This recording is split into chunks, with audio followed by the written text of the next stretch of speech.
2019. Councilmember Resendez, will you lead us in the Pledge of Allegiance? Ready, salute. Pledge allegiance to the flag of the United States of America and to the republic for which it stands, one nation, under God, indivisible, with liberty and justice for all. Thank you. Roll call, please.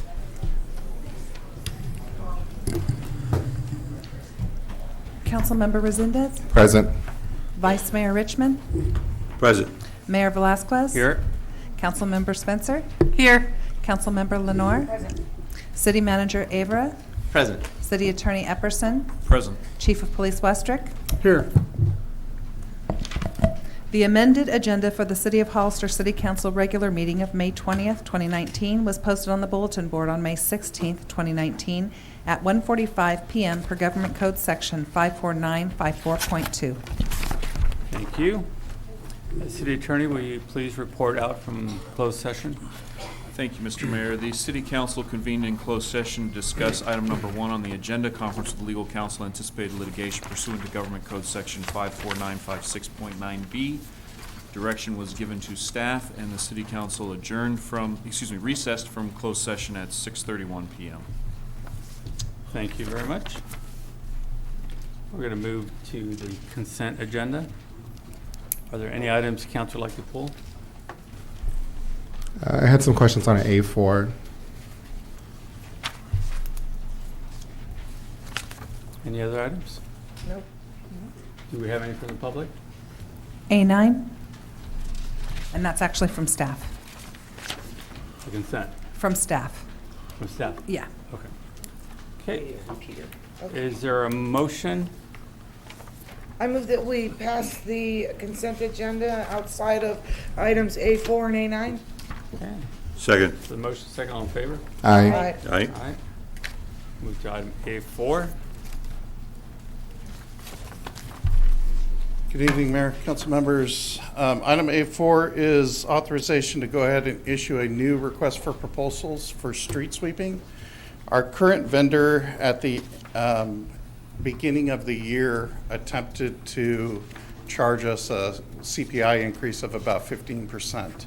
No such language was in the current contract. They went ahead and extended the current contract with the agreement that we would meet and confer about the contract and move forward. After having a discussion with the vendor and them providing us with the numbers they were looking at, they actually want to increase by 35% each year for the next 5 years in order to continue providing service. So as a result of that, staff is requesting permission to go out for a new RFP for street sweeping. Okay. Any other questions? Yeah, just a couple of questions. I guess it said that there were several complaints. I'm wondering, are we tracking the complaints? How many are there? We are receiving approximately 4 complaints a week, give or take. They're being tracked through email currently. My department's currently in the process of switching to a work order system that will data log each call coming in. So we'll have much better records in the future, but we could dig them up via email if needed to. All right, and then I was just wondering what the current contract looked like. I didn't see it in here. I saw the RFP for if we were to put it out to bid, but I was wondering what the current contract says, and then what does that say, like how to address these issues? I noticed in the new RFP it says 3.04 quality of work, that we can conduct audits. I was just wondering if that's something we consider doing at all. We do on a regular basis. We have access to the GPS in the trucks. The current contract, it doesn't really address that. The current vendor does address the complaints when they come in. They'll send the driver back out to sweep again. They have modified one of the sweepers to install extra spray bars because one of the major complaints we receive is about dust. We noticed the speed limit set probably a little too high for our roads with the amount of dust on them. So the new RFP does lower the speed limit a little bit. Let's see. Other complaints are, when are they sweeping? There currently seems to be no set schedule. And then another complaint is quality of sweeping. Oh boy, he got it from me. Yeah. So I think it's a good idea that we just go ahead and start over. All right, just for future, I'd like to see the old contract as well as the new RFP. I will email it to you in the morning. Thanks. Okay. Is there any questions from the public on this? Comment cards? I have no speaker cards, Mr. Mayor. Okay, is there a motion? I move that we direct Mike to go back out for street sweeping services. Okay. There's a motion. Is there a second? Second. Motion second. All in favor? Aye. Aye. Motion Thank carries. you. We'll go to item A9. Mr. Mayor, I was going to see if we can make a request to move item E3. Why don't Could we we'll move do A9 this- first? We'll do this after, All right. we can Thanks. discuss that after this item. Item A9 is a professional services agreement with Sunny Slope Water to install a public safety repeater. And I'm going to have the project manager, Captain Reynoso, explain the issues with this. Mr. Mayor, members of the City Council, the reason we pulled this item, the contract, first of all, we located a location to put one of our repeaters that we spoke about and you passed back in April. That location is east of Hollister, near some water tanks on property that's managed by the Sunny Slope Water District. We met with them. There are no issues with us installing the repeater there. There just needs to be an agreement, and that's what's in front of you today. The reason we pulled it was there was some last-minute changes to the agreement that we didn't meet the deadline, so those changes have been provided to you. They're very minor changes, some spelling errors and date changes and changes of shall to may and stuff like that. So we didn't want to pull the item completely. We just wanted to amend it and give you copies of that. The copy is also presented in the binder in the lobby as well, and we just want to make you aware of that change. And we're asking for your authorization for the city manager to enter into the agreement with the Sunny Slope Water District for this repeater. The terms are going to be for 3 years and renewable, and only for $1 a year in the agreement. Okay, is there any other questions? Any speaker cards on that? I have no speaker cards, Mr. Mayor. Thank you. Is there a motion? I'd like to move that we adopt resolution number 2019-111 with the corrections and changes. A resolution, City Hollister authorizing city manager to enter into professional services agreement with Sunny Slope Water District to install a public safety repeater on the property operating water district functions. Okay, there's a motion. Is there a second? Second. Motion is second. All in favor? Aye. Aye. Motion carries. Thank you very much. Thank you. Mr. Resendez, you had a comment? Yeah, my apologies. I thought we had moved through all the consent items. I wanted to see if we can move, and now I lost it, E3 to the front of the agenda. I support that. There's a motion to move item E3 to the front of the agenda. Is there consensus? Yes. Okay. Item E3, I believe I have to recuse myself on this item. And I'm going to turn the gavel over to Vice Mayor. Thank you. Before you leave, I have some stuff for you. The requirement of the California Code requires, since this is going to be a public hearing, that you identify each type of beneficial interest, conflict of interest you have concerning this item before you leave the dais, and also that if you desire to speak at the public meeting, you may sit out with the public, and if you want to watch it, you can sit out with the public. Otherwise, you need to recuse yourself in another thing. Could you That's please exactly right. publicly identify I recused that? myself because I own the building next door to the property. And it says you must provide the address, please. 452 San Benito Street. Thank you very much. Okay.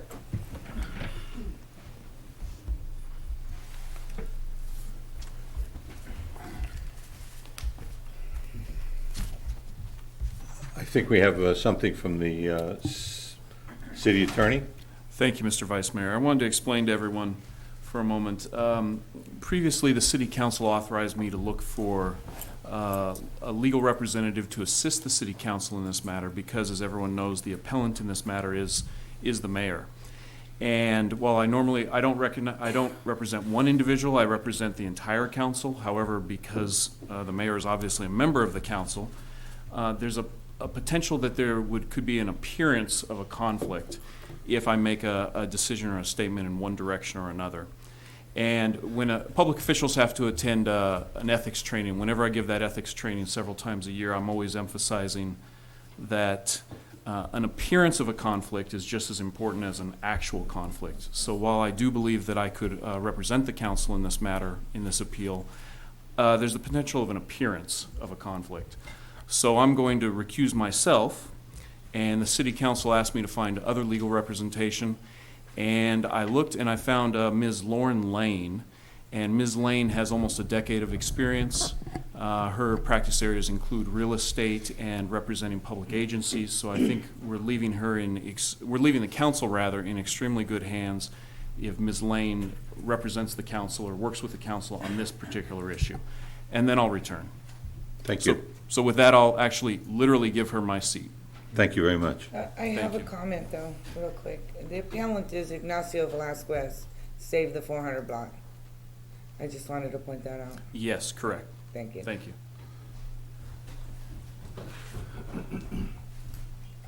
Welcome, Ms. Lane. Thank you.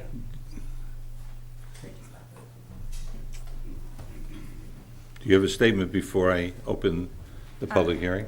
Good evening. No, I do have some comments once you open the public hearing, but I would like to do so during the public hearing process. If Thank don't you. mind. At this time, I'll open the public hearing.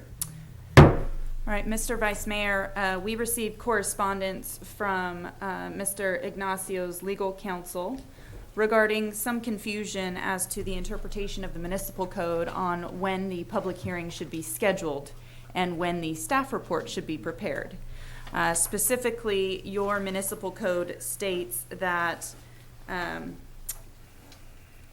the director shall prepare a staff report on filed appeals and schedule the matter for consideration by the appropriate appeal body identified in Table 12-24-1 after completion of the report. I'll admit that's a bit vague. So in this instance, you held a special council meeting, I believe, on May 6th, 2019, and you set a public hearing for this evening. The staff report, as I understand it, is dated May 9th, 2019. Because there is some ambiguity there and it is something that we can easily correct, my recommendation to the council would be that, well, I'll say one of two recommendations at this point. It'll be that we either reschedule this public hearing on this matter for June 3rd at the regular council meeting at 6 p.m., or that we continue this public hearing. And I say one of the two because if we just continue this public hearing, we don't need to provide new notice in the newspaper or mail notice, although there's nothing that says we can't do that. We certainly can if we so choose. If we actually create a new public hearing for June 3rd, we have to provide notice in the paper, and it has to be in the paper 10 days prior to the hearing. Unfortunately, it is my understanding that your newspaper is only published once a week and would have required us to put that notice in the paper last Friday. So it makes it a little difficult for us to comply with the public newspaper requirement of 10 days prior. Unless something changes, therefore, I would suggest that we continue this public hearing. We have to identify the place, the location, the date, and the time of the public hearing, so June 3rd at 6 p.m. in this room, and that if possible, we still try and notice in the paper if some miracle happens and somebody is willing to allow us to still publish in the paper the notice of that public hearing. I would suggest we do that just as an extra measure of precaution. Really, this is for the benefit of the appellants to make sure that they have adequate notice of the staff report that has been prepared and are well aware of the meeting and public hearing. And as an additional note, I will say that I called the appellant's legal counsel this afternoon, let the council know that that was my recommendation, and he said based on that recommendation he was not attending this evening. So in addition, I think out of due deference for the appellant's legal counsel, that would be my recommendation that we continue the public hearing to June 3rd at 6 p.m. at City Hall. Thank you very much. And I'm Does happy to anyone answer care to any make a questions.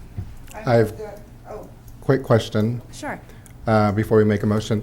There was some letters that we got from the appellants attorney Yes. accusing one of us of having a conflict of interest up here. I just want to know what your opinion of that is. Sure. So, the appellant's attorney also sent correspondence, I believe, dated Thursday, questioning one of the council members' ability to not be biased on this situation. There is no actual legal conflict of interest. So I will point that out. There's no legal conflict of interest. As council members, it's your job to represent your constituents and to voice your opinion on this council.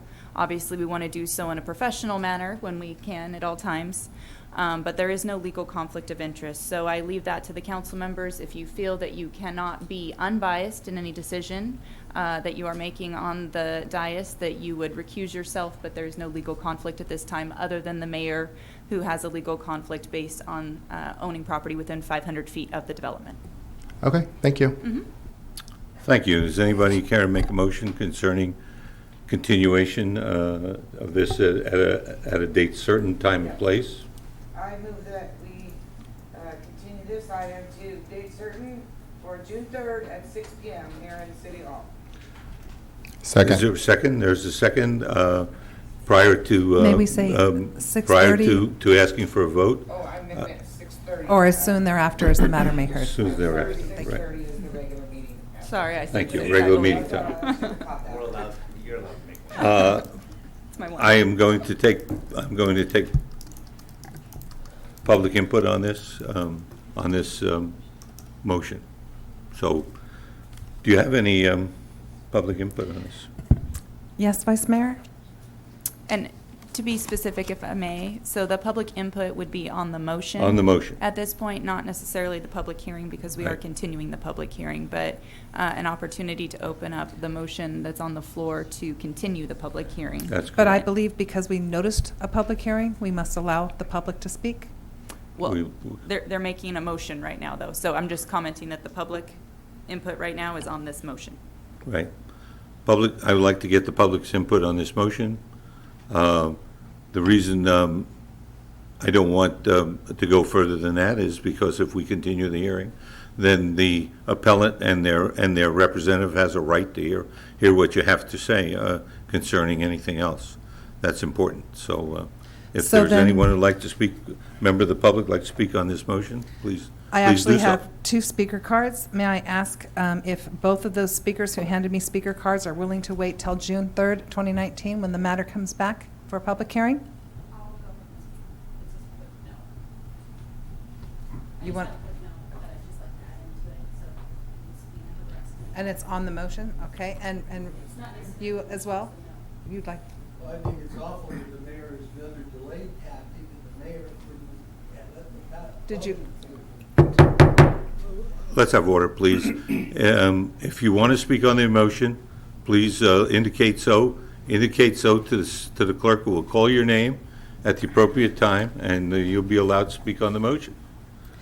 For So, item E3, resolution number 2019-114, a resolution of the City Council of the City of Hollister upholding the Hollister Planning Commission approval of minor subdivision 2019-1, conditional use permit 2018-14 for a planned unit development, and tentative map 2019-1 for the property located west of San Benito Street and south of 4th Street at 400, 410, 414, 420, 422, 426, and 365 San Benito Street, also known as the 400 block, further identified as San Benito County Assessor Parcel Number 054-110-036, 054-110-016, and 054-110-030. I have 2 speakers. First speaker is Richard Ferreira.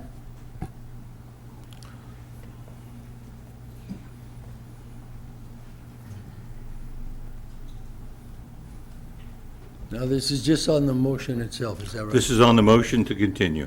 Okay, well, I'm objecting for the continuation. It's another tactic for the mayor to prolong this 400 block. It's been going on since a time, so I'm very against it. And I would like to make sure, then I'm sure the staff will cross all the Ts and dot the Is to make sure that there's not another little slip up like this. And I'm sure this was planned long before. Thank you for letting me talk. Thank you. My second speaker is Carly Jo Brigantino.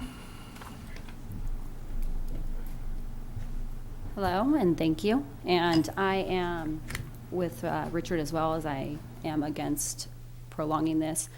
The past meetings we've been here, we have had the notes that have come from the attorney just hours before each meeting. And I think that he is continuing this on last minute, just like he is. And I'd like to add that we believe that, speaking on behalf of the Del Curto group, that Mayor Ignacio is doing this for economic and personal reasons, and I am against postponing this. Thank you. Thank you. Thank you. Courtney Evans.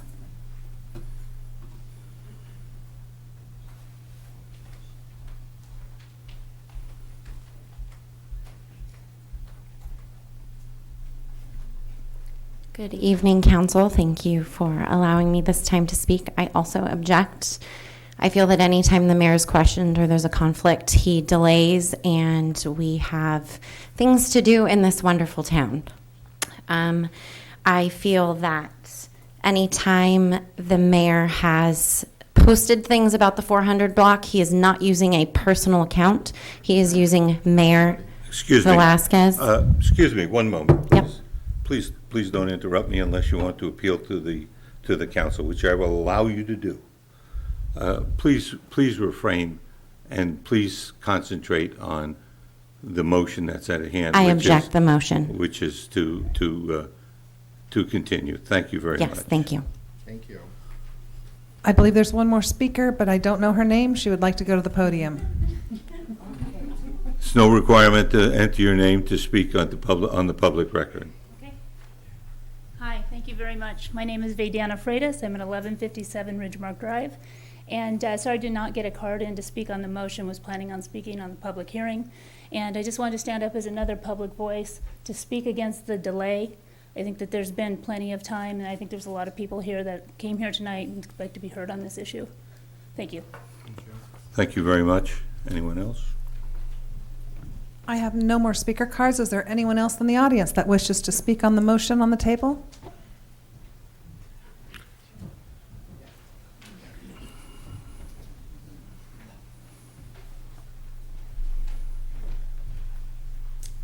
Good evening. My name is Cody Dalton, and I also object to postponing this motion. Thank you.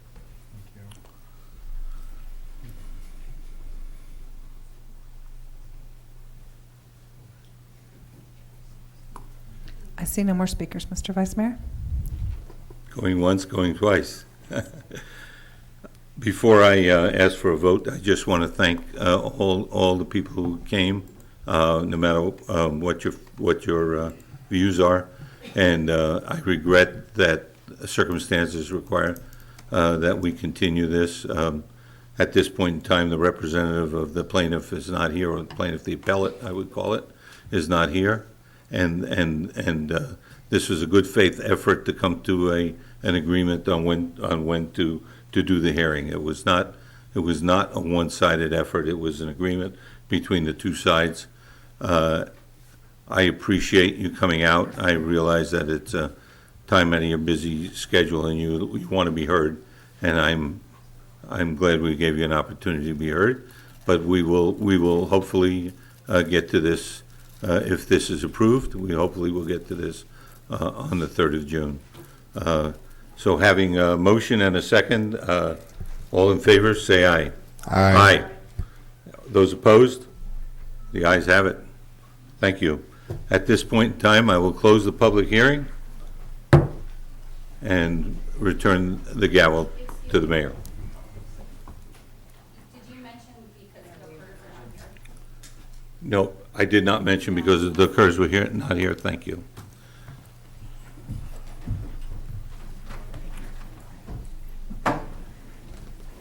See you on the 3rd.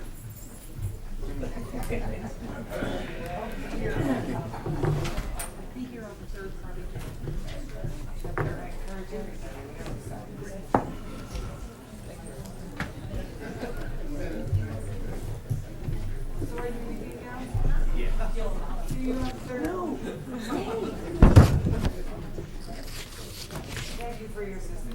Thank you very much.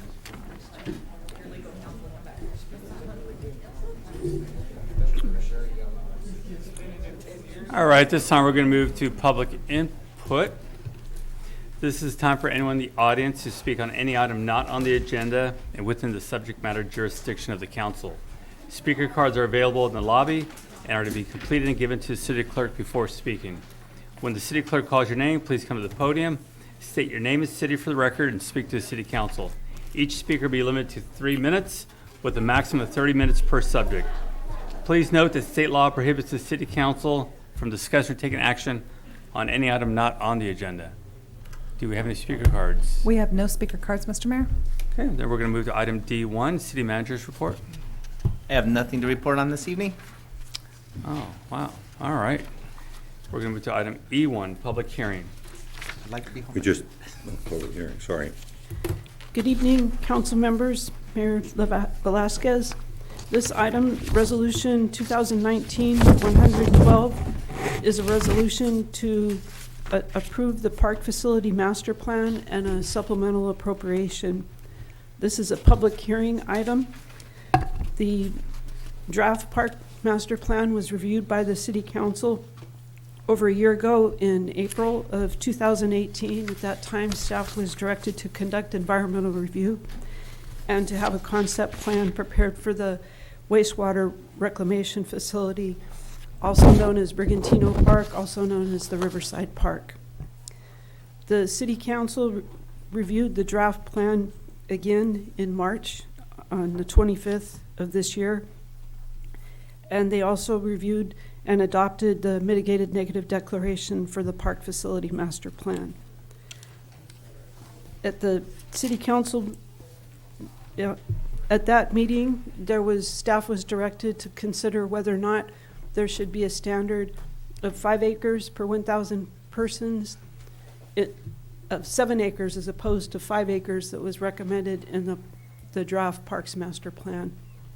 So the matter was continued to a special meeting on April 22nd. It was the determination after reviewing the information, staff was directed to return with the resolution to adopt the park master plan, keeping the ratio of park space, new park space per population to 5 acres per 1,000. We received a letter today from Peggy Bartlett, Carol Burnup, and Mark Pulido. They own the property contiguous to the Brigantino Park or the wastewater reclamation facility. It's been provided to you. Staff is recommending that the city council open the public hearing and receive written and oral comments, close the public hearing and consider the comments, and then approve the attached resolution approving the park facility master plan. There's also a supplemental appropriation that would be to pay for the required filing of the mitigated negative declaration. It's called the fish and game fee with the county recorder, and some additional costs for the traffic analysis for the mitigated negative declaration. The city asked that they review the option of a roundabout as a mitigation at the intersection of San Juan Road with the Brigantino Park. Is there any questions? Okay, any questions from council? Councilmember Resendez? Yeah, last time, the people that sent us the letter today, they were here, and then we said, I think, did we ever get to set up a meeting with them or try to mitigate some of their concerns at all? It's my understanding that the Management Services Director, Mike Chambliss, has been in communication with them, and he has met with them. If maybe he could speak. Do you want to speak to that? Did you hear the question, Mike? I think you're talking about the neighbor. Yeah. Did we meet with them? Are we able to mitigate any concerns that they had? What's the status of that? Currently, the neighbor lives in LA, so no, I haven't met with them, but I have been in communication with them via email, and I understand what they're asking for. I've given direction to our design staff to incorporate what we can accommodate of that on the design plans. The part that we can't accommodate is they want their side landscape too, and we can't landscape somebody's property for them, but we are going to be able to put in a nice fence and landscape it and screen it and put a trail buffer between the road and the property. Okay. Vice Mayor Richmond? Thank you. I want to make some comments. I don't know if this is the appropriate time. I do want to make some comments about this.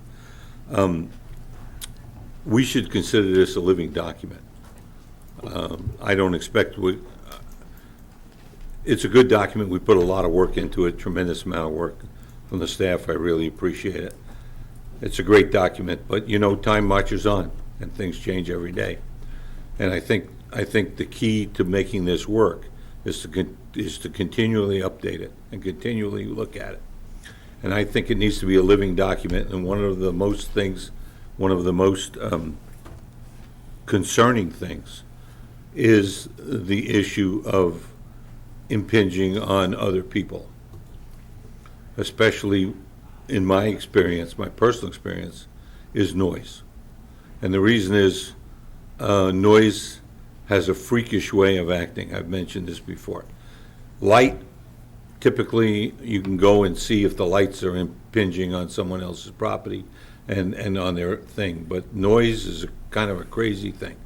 A lot of it depends on the weather, some of it depends on the topography, some of it depends on what the ground is made of, basically the geography, or I don't know what that would be called. And so sometimes noise, depending on the frequency, can travel a god-awful long way. And you'd say, well, they're the furthest away, but they can sometimes hear it because every item in your house vibrates when somebody turns the bass up. I am also concerned about the traffic issues on these large facilities. So I want the public to know that, at least as far as my intention is concerned, is to make sure the staff keeps an eye on this, first of all, because what people want to do and like to do changes all the time. Nothing is universal. The second thing is that to make things good for one person doesn't work very well if it makes it bad for another person. So it's very important that we make sure that we don't impinge on someone else's right to privacy or silence or having not having floodlights in their living room at 3 o'clock in the morning because there happens to be an extra inning game going on. All that being said, I think overall it's an excellent plan. Unfortunately, our history is we tend to take these really good plans and put them on the shelf, and they sometimes gather a lot of dust. Mostly because we don't worry about what it costs to implement the plan. We have a plan. Many times we do not have a matching budget. I voted for this plan because I intend to try and get a matching budget. Otherwise, I wouldn't have voted for the plan. I want to see it happen. So I want to ensure, as long as I'm on this council, I want to ensure the people who are concerned that their privacy and their ability to recreate in their homes and in their property is as important to me as the overall ability to recreate of everyone who lives here, because we're all in it together. So I thank you for your time. Okay, Councilmember Lenore. A question? If indeed we're negotiating with the adjacent property owner, is that something that needs to be incorporated into the facilities master plan, or is that a separate negotiation? Well, there's a concept plan, and what's been incorporated into this chapter 8 is the mitigation from the mitigated negative declaration that speaks to noise, that says that prior to having amplified sound, I have to find the page to read it, that there has to be a noise plan. Okay, and I think certainly we would need to be preparing that in consultation with the property owner that's closest to the park.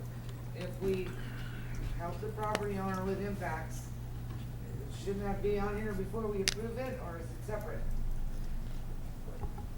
Well, this is a concept plan for the, Yeah, so- and that's, But if we're gonna adopt the park's facility plan, does we not have to address the concerns? So the council will likely, again, once construction drawings and all that stuff gets approved by you folks, before you go back out to bid for the actual construction work, you probably want to have those mitigation measures as part of that construction drawing and plan. So you will be approving that at that point.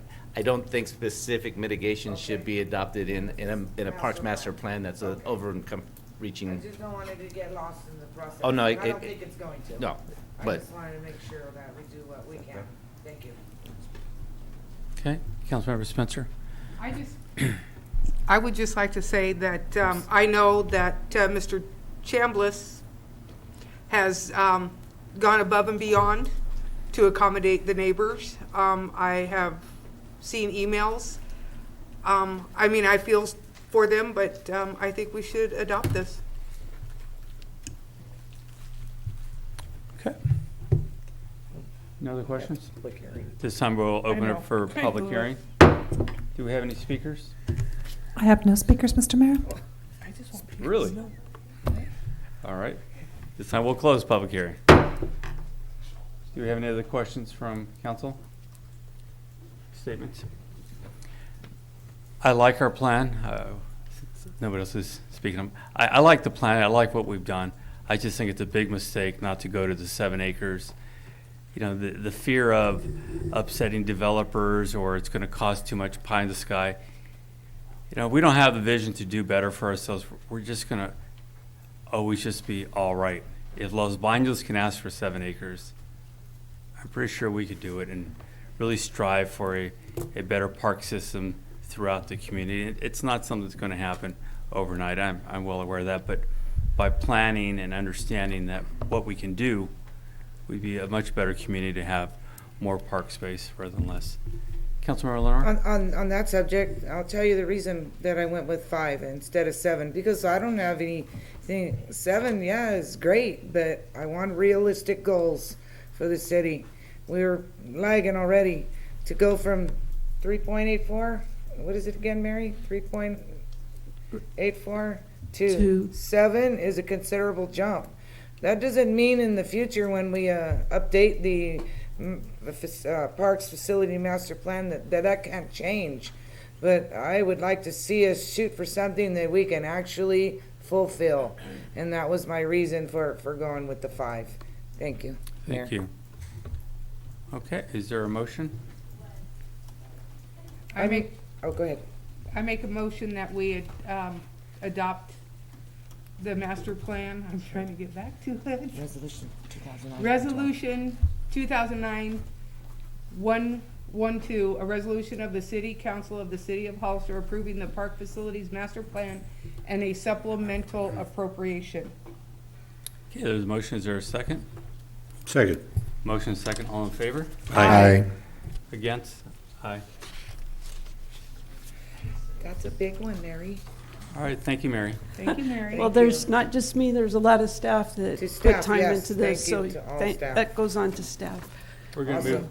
move to item E2.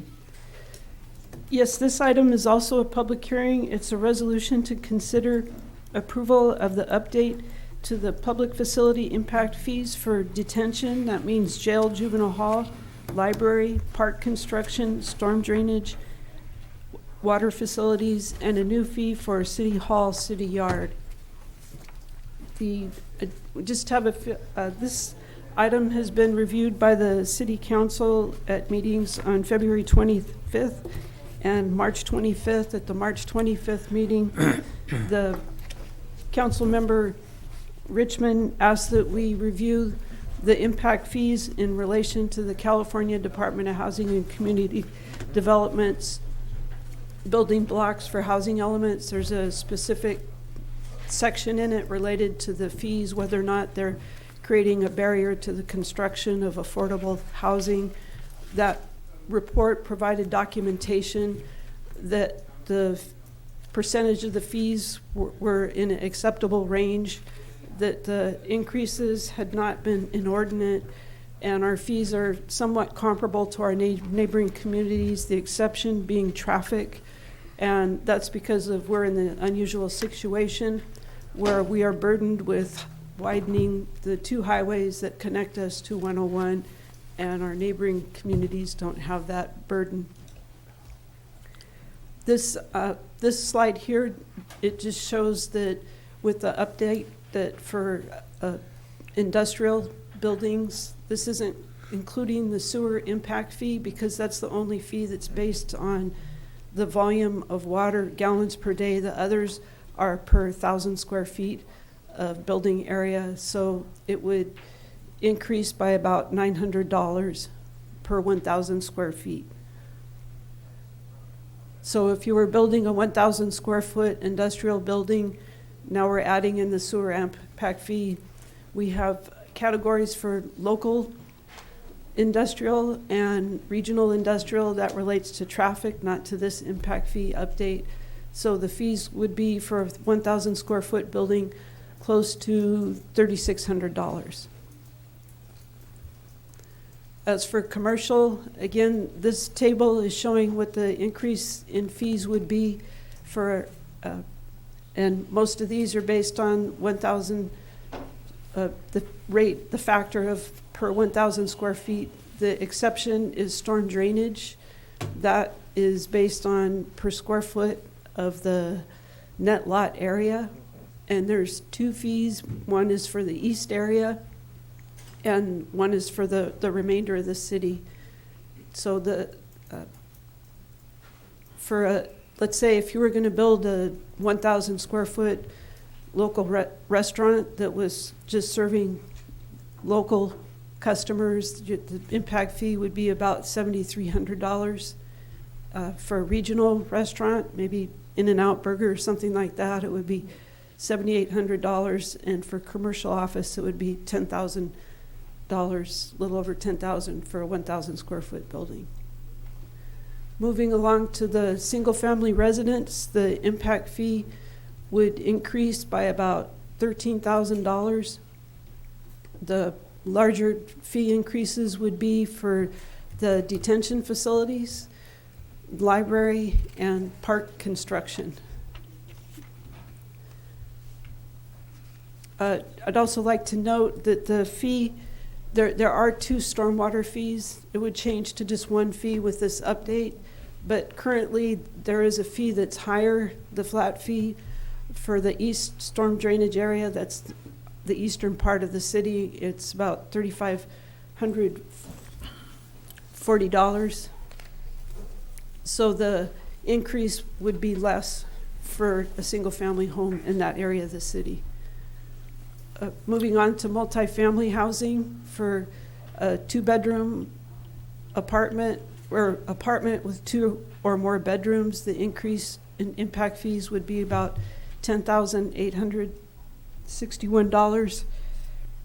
For a 1-bedroom or a studio, the increase would be about $1,094. We have had some questions from the public about why the detention and facility fees went up so high. Stuart Patry, I'm not sure if I'm pronouncing his last name correctly. He's the budget officer from San Benito County. We met with him, and he's here. He's probably better equipped to explain some of the next slides. Some of them are from a presentation he gave to the Board of Supervisors. So if you don't mind, Stuart, I'd like to have you explain some background for this.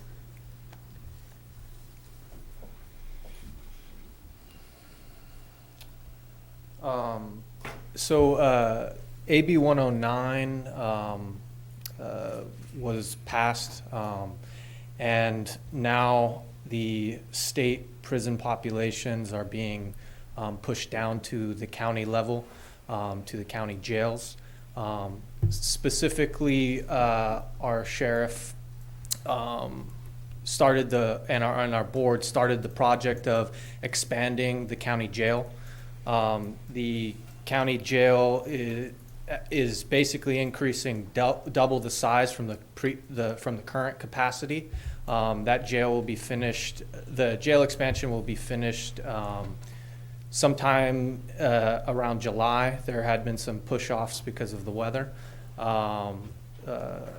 but basically we received about $15 million from AB 900, which was allocated to many counties across the state for increased funding to actually to do these expansion projects of the jail.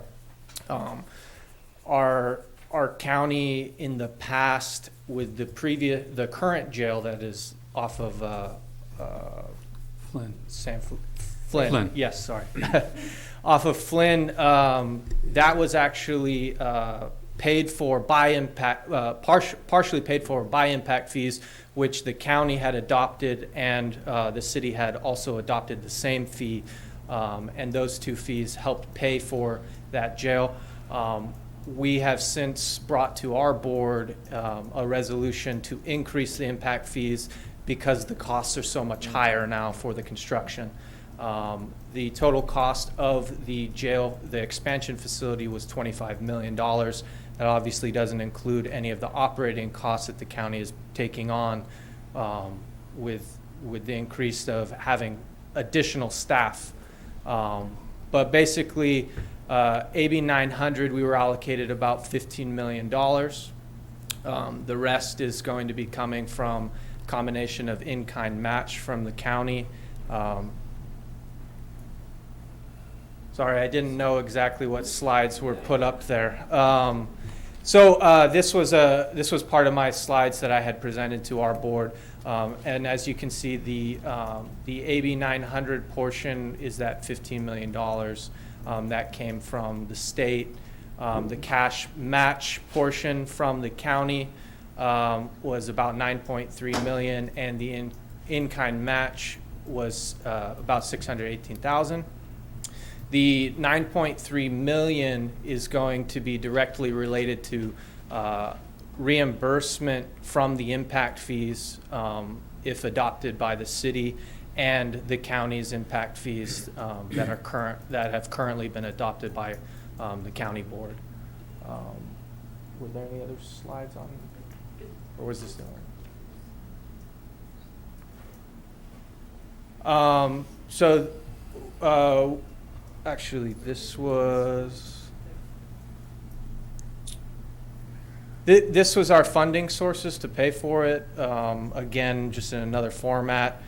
We did go out and issue certificates of participation in the amount of $7.5 million to cover the upfront cost of the jail project. Additionally, the board had authorized between 17-18 and the 18-19 fiscal year about $1.8 million from general fund to cover that gap that we had to cover the cost of this jail expansion.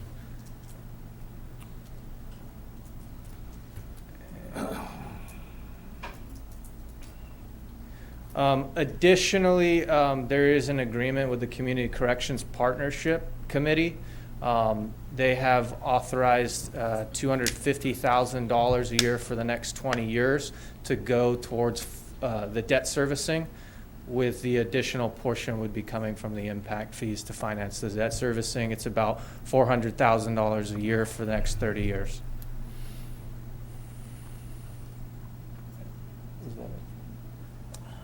Did the council have any questions for me specifically? Is there any questions at this point?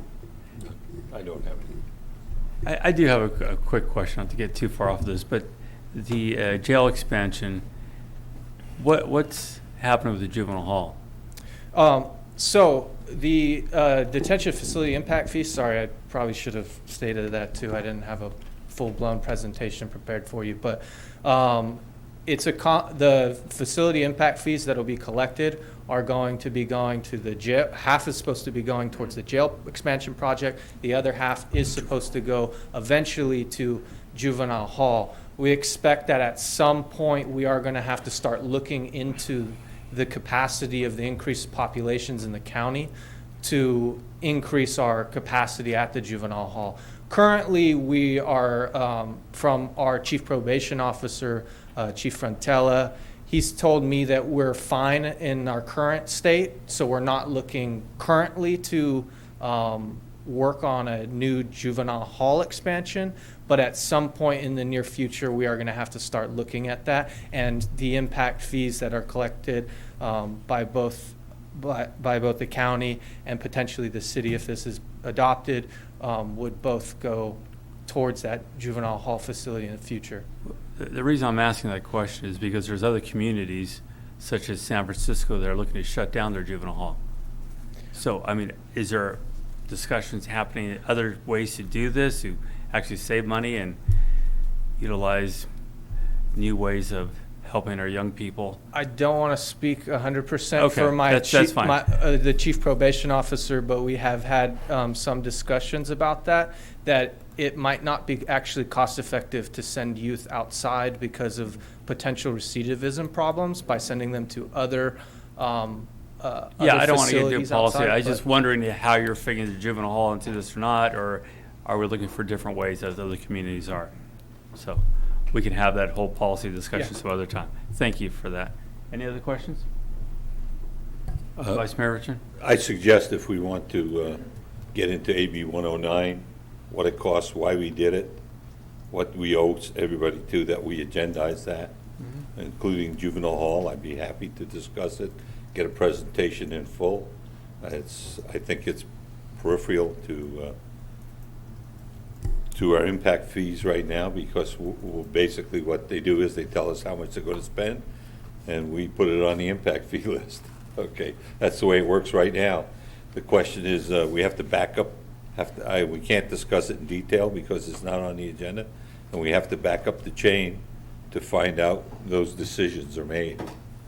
So that's my. On this particular item, I will have more to say on. I will have more to say on the impact fees. Okay, any other questions or comments? All right, this time we're going to open it for public. Oh, go ahead. One last thing. All right. I think you did receive a letter from the Building Industry of America. So we have our consultant, Carlos Villarreal, here, but we'd like for him to respond after the public comment. He's Okay. our technical expert. Do that. All right, this time we're going to open up for public comment. I have no speakers, Mr. Mayor. No speakers. This time we're going to close public hearing. Mr. Villarreal. Villarreal? Thank you. Thank you. So yeah, we reviewed the BIA's letter that came in today, and we still feel confident with our analysis. I will just briefly address the bullet points that they have here, and if you have any further questions, I'm happy to address those as well. So the first big issue that they raise has to do with including joint use facilities in the city's parkland standard. We feel it is absolutely appropriate to include joint use facilities in the standard. For one, the city has agreements with the school so that the general public can use those facilities after hours. And for the second point that I'd like to make is that students who are actual residents of the city are using the facilities during the daytime hours. So we feel it's absolutely reasonable to include those in the facility inventory and count towards the city's existing facility standard. The second item, they say we have unsubstantiated parkland acquisition and construction costs. That's not true. The land value per acre was based on some of the city's recent cost experience with recent land transactions, and we are very confident in our estimate, our very conservative estimate of $400,000 per acre for park improvements. Lots of our clients in Northern California spend upwards of $700,000 to $1 million per acre to improve parkland. So again, we feel that $400,000 per acre is, again, very conservative for those costs. The next item has to do with funding the deficiencies. On an annual basis from now until 2040, which is the time horizon of the study, that comes to be about $1.5 million per year for park facilities. And I've talked with city staff, and currently this year they have secured a grant for $1.5 million, so we believe it's reasonable to assume that the city can continue that into the future.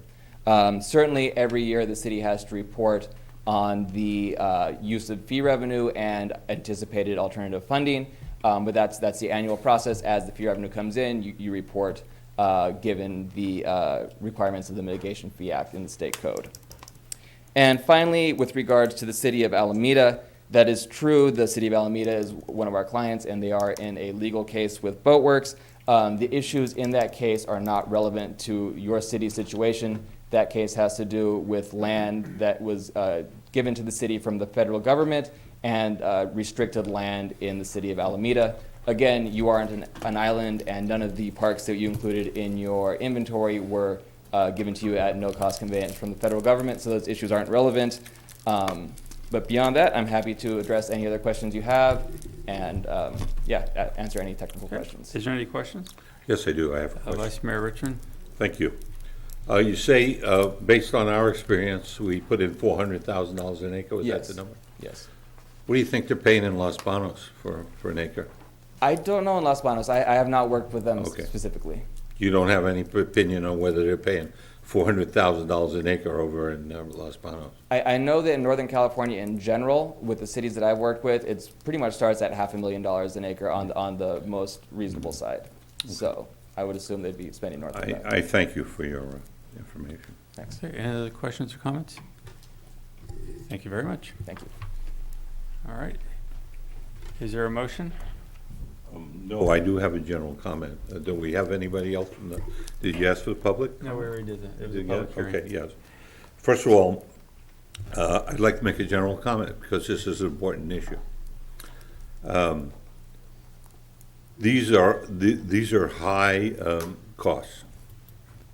I mean, you're talking about $56,000 or $59,000 for a single-family home.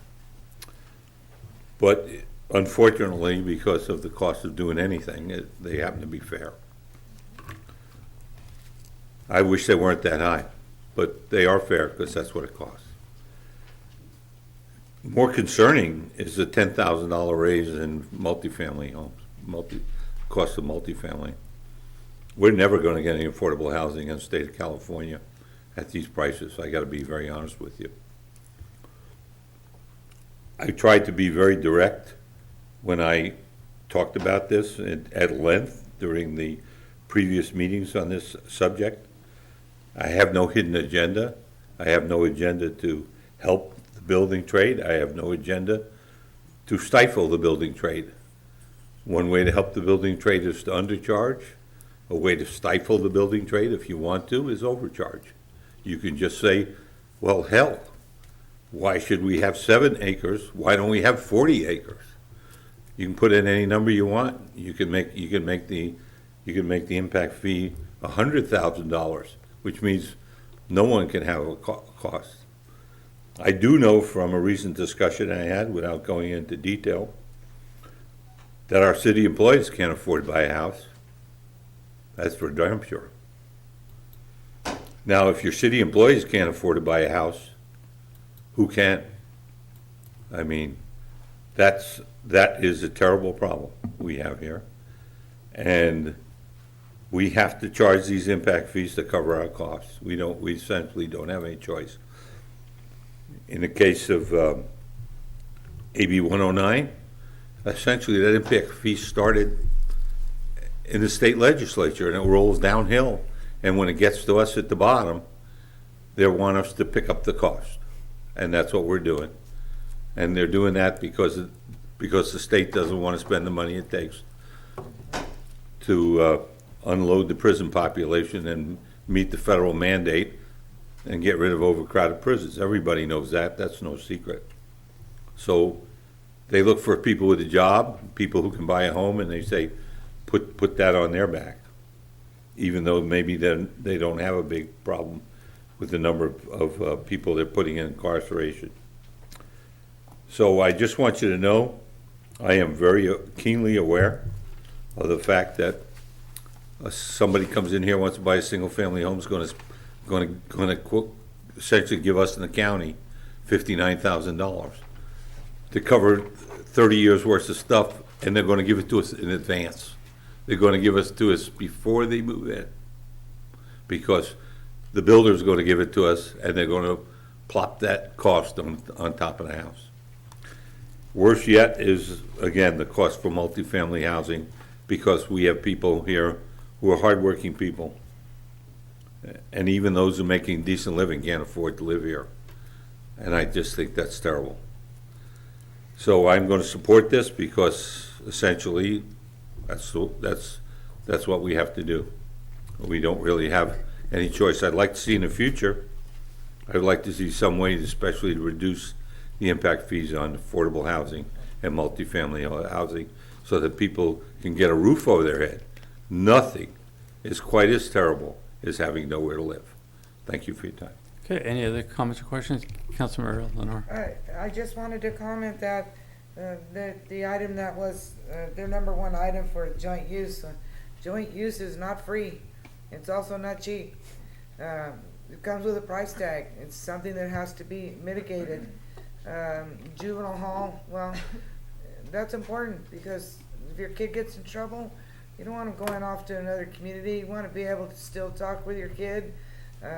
It's not good to send them out of local youth out of town. And we know, library, trying to do something there.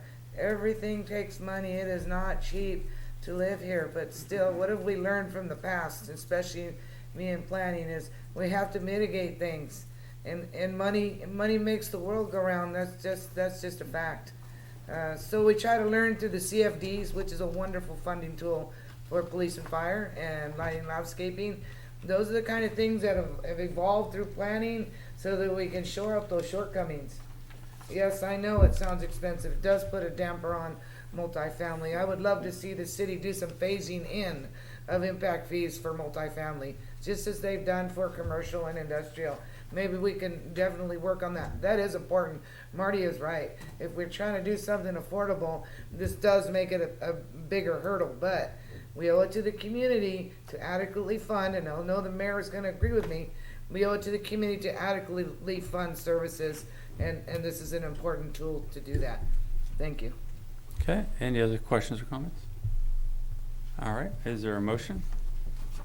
I move that we adopt resolution 2019-113 approving an update to public facilities impact fees for detention, park construction, library, storm drainage, water facilities, and new fees for city hall and city yard. Second. Motion second, all in favor? Aye. Aye. Motion carries 5-0. Thank you. Thank you very much. We're going to move to item F. Do we have any students in the audience tonight? We have 3. Why don't we take a 5-minute break so you guys can get signed out?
This is the fire chief one. This is the fire chief one. Okay. Do you want me to do it for you real quick? Mr. Mayor and council members, you can go ahead and. Yeah, so if you don't mind, this is really just the second reading of the ordinance that we introduced at their last meeting, just designating the fire chief as part of the ordinance to do his job. Nothing has changed within the ordinance itself. Staff recommends that you read by title and adopt, or waive full reading and adopt ordinance number 1175. Okay. Is there any questions, comments from council? Any speaker cards? I have no speaker cards, Mr. Mayor. Okay, is there a motion?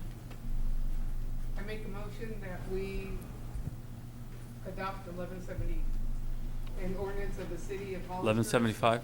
1175, sorry, forgot the 75. Hollister adding chapter 2.10 to title 2, administration and personnel of the Hollister Municipal Code of the city of Hollister, the appointment and general powers and duties for the fire chief. Okay, there's a motion. Is there a second? I'll second. Motion second, all in favor? Aye. Aye. Aye, motion carries.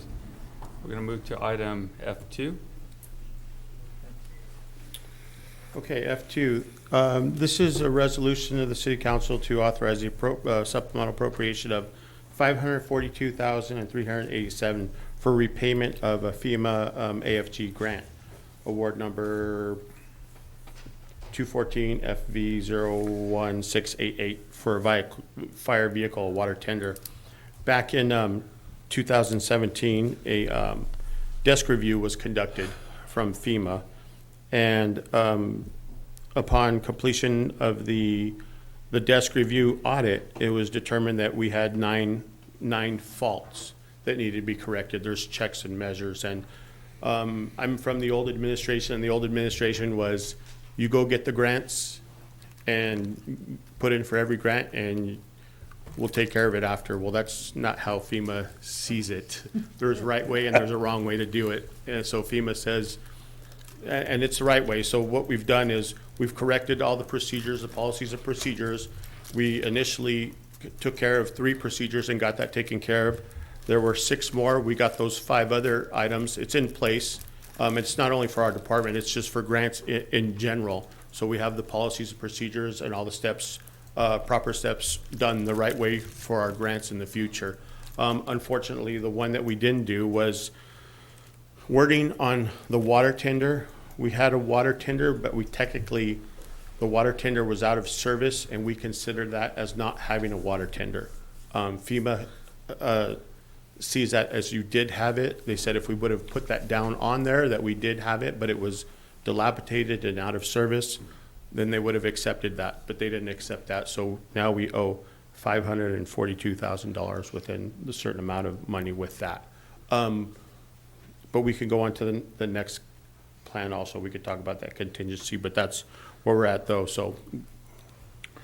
Go ahead. How old was that water tender? Well, the water tender, it was in 1996. It's broken right now. Yeah, it was. The frame is broken on there. Our logistical Chief Dover, who's in charge of logistics and facilities and stuff, does have a great contingency plan. Yeah, and it was over 10 years old, is what I'm saying. And for them to come back and just say, we want our money. We had support from Assembly. We had support from Congress, our state representatives and everything. You know, we're like, this wasn't done intentionally. This was just a mishap, and we're trying to do everything we can do to fix it, and we'll do what it takes to do that. Unfortunately, though, they won't accept. They weren't forgiving, but we have acquired lots of money from FEMA, and we're still continuing to receive money from FEMA through grants since our last one, and we're still going to be, once we get through this, we'll be all good with all our desk audits, our reviews. We have our policies and procedures in place, and we'll continue to apply for grants and bring them to there. Okay. Vice Mayor Richmond? Thank you. Mr. Mayor, does the water tender that we got from FEMA with this grant, would that fulfill our needs for water tender? Well, that's the one that they want the money back on. I understand. They want, but I'm talking about the physical item. I'm not talking about the money. I mean, we got the water tender from them. They paid for it basically as a grant. They came in, they did a review, and they said you didn't qualify. We'll talk about that in a minute. And so they want their money back. My question is on the physical item that we got. Will that satisfy our needs as a water tender? Is it the right item we want and need? Unfortunately, at the time, our attitude was go big or go home. We went too big, and we can't go home now with it. So unfortunately, it's not the right water tender for that. I think, Councilman Richmond, if I may, I think given the same opportunity today, we would probably go a much different route. I think you'll recognize that the water tender that we have is sort of it's an urban sort of water tender. Right. It carries a lot of water. It's massive. It's huge. It's very heavy. It tears up roads and streets. It's done some damage. So I think what Battalion Chief Badola is trying to say delicately is that given the same situation today, they probably wouldn't make the same decision on buying that particular piece It's of not apparatus. the best water tender the water tender that's best suited to our needs. Is that the way to put it? I think that's a fair statement. Oh, okay. I was wanting to know, I understand, looking ahead here, you're talking about surplusing the same water tender to get some cash back. I was just wondering, whether it pays to keep it. What you're saying is, basically, we could better get another water tender that suits our needs. I don't want to put words in your mouth. Better than this, and probably for less money than this. Absolutely. Okay. Absolutely. All right. The second question I have is, I hope we're not going to rely on what I call institutional memory to remember that not to make this mistake again. Do we have we codified, or do we plan on codifying somewhere essentially the exact mistake by saying, if you have the item and it's not operational, indicate that you have the item and it's not operational? Yes, institutional memory works until everybody who has that memory retires, and then it goes away, and then we sometimes make the mistake, because we're human, we make the same mistake Absolutely. again. So I would like to see that codified in a way in our grant process, exactly. We don't have to admit that we made a mistake, just exactly say, hey, if you got the item and it's not working, make sure you say, we've got the item and it's the problems we have with it, okay? And we should document it that way. And it's documented in the FEMA grant application process, so if we follow that, we'll be good. If we follow it next right time. the way that's supposed today, and not interpret it the way we think we need to, the way they need to interpret it. Got it. It'll keep us, and we did adopt some policies and procedures. Yep. Good. The council has adopted new policies and procedures related to all grants, not just FEMA grants. So every grant that's submitted actually comes to the council for their approval prior to their submittal, with the exception if there is an emergency, something that comes along and just timing doesn't work out. But we'll for sure let the council know when those situations happen. So. I certainly remember the days of ask for forgiveness rather than ask for permission. Yeah, FEMA didn't go for it this time. Thank you. That's all I have. They just wanted their money back anyway. Those guys. Yeah, and I think just real quick on the history of it, the original grant was probably written in about 2012 or 13, and it was done right at the time that the city of Hollister and the county of San Benito were getting together on their contract, and the water tender in question actually belonged to the county of San Benito. So in addition to some of the other things that we're talking about, technically, one of the things I think we tried to maybe use at the beginning was that the city of Hollister didn't have a water tender, but there was one at our disposal that was inoperable or out of service with the county. So I just wanted to throw that out there. Not that it really matters again, but I think Captain Badola, moving on to the next item, will be able to offer a little bit of a solution to our problem. Okay, Councilmember Resendez? Yeah, I was just curious. I think you kind of answered it, but who wrote, when was it written? Who wrote it? Did we know at the time that we had a water tender or not? It was prior administration. They're no longer employed here. An ex-fire chief that was here that assisted with this, and like I said, we were like, go for it, and I was part of that administration, so let's go for it, let's apply for everything, the more the better. But we understand now through policies and procedures that we do have to think about it and see what's practical, and not just going the biggest and the best, because we realize that it's not always the best thing, so we got to be practical with that. And then my other question would be, I think Vice Mayor pointed out, what other impacts has this had on us? And I think that one of them was about, being too big, not really a good fit for our city. Is there any other impacts that this is going to have on us? Well, we'll have a lot more. This was a tactical water tender. It can be used it works great. It's a big fire engine with big water. It does work good, not in this area, so the valley utilizes them a lot for those big, huge grass fires where they could take it on the flat, hard ground and stuff.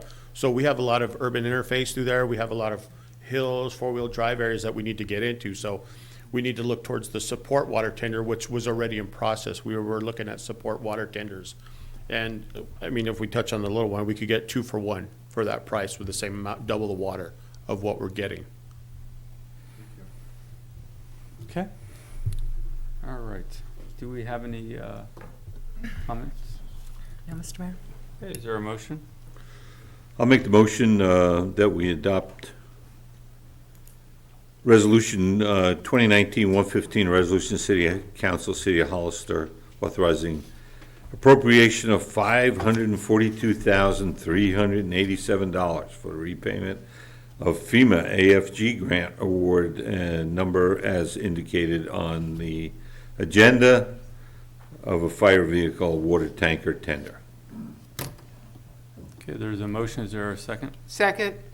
Motion second, all in favor? Aye. Aye. All right, motion carries. Move to item F3. Thank you.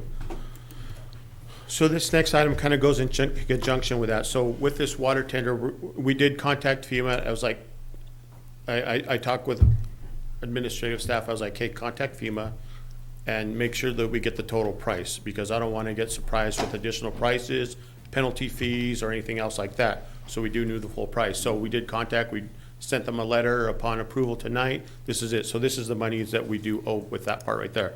With that though, we're going to take this, we're going to surplus it.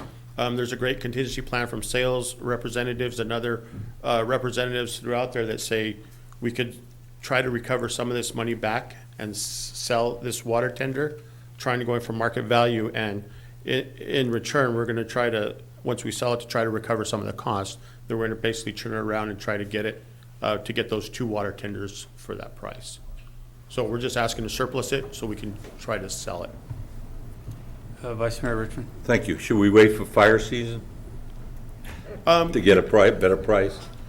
That's a joke. And it might, Thank you. it might be a great time to do it right now because fire season's starting, and we do have a support water tender from the city. We do have water tenders up in Hollister Hills that we do have available for us. So we do have a water tender that the airport does have, and we have utilized it when this last water tender went out of service, when we had them both out of service. Thank you. I tried to make a joke because we're stuck. That was a good joke, though. Thank you. Did you have a question? I do Councilmember? have a question on this item. Oh, maybe I should wait till you do the public hearing, or, well, do you know, I'll just ask you. Well, I'm assuming we're gonna lose some money. Do we know about?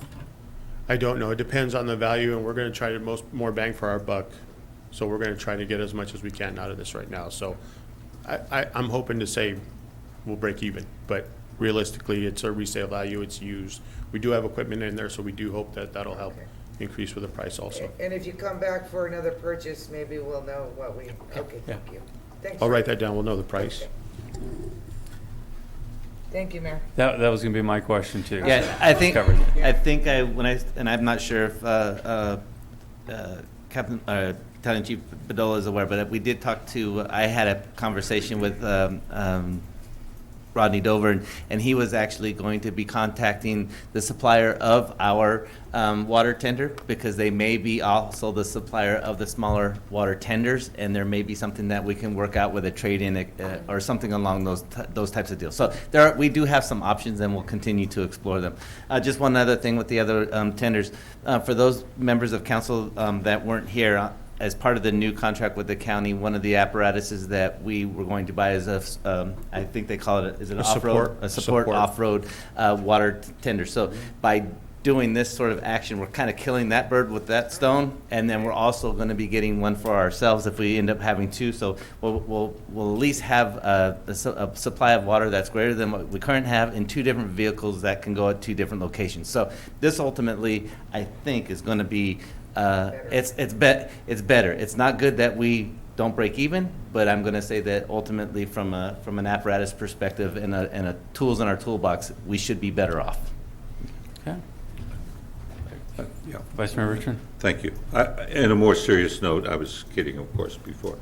In a more serious note, considering the amount of rain we got, if we get a dry spell, this is going to be really a murderous fire season. So Absolutely. And we've been- I think having an extra tender so we can service the rough land, wildlands, and service both the city would be actually a very good thing this year.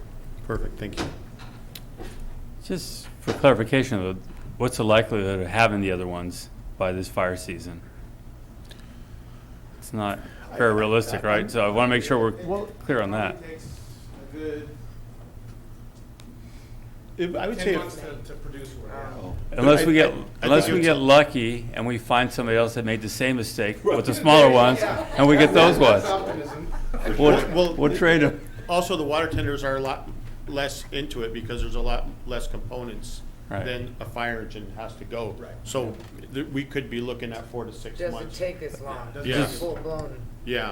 I want to make sure we're clear that it's really not going to happen this fire season. So- Yeah, and we do have, We'd be stretching it to get Yeah. it this fire season. Okay. and I apologize, Chief Dover was going to be here. He ended up getting injured, so he's not going to, he wasn't able to make it. Okay?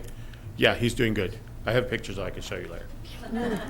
Did you have another question? Yes, I do have one Councilman more. Lenore? Since you brought that up, are we gonna have a gap with no water tender?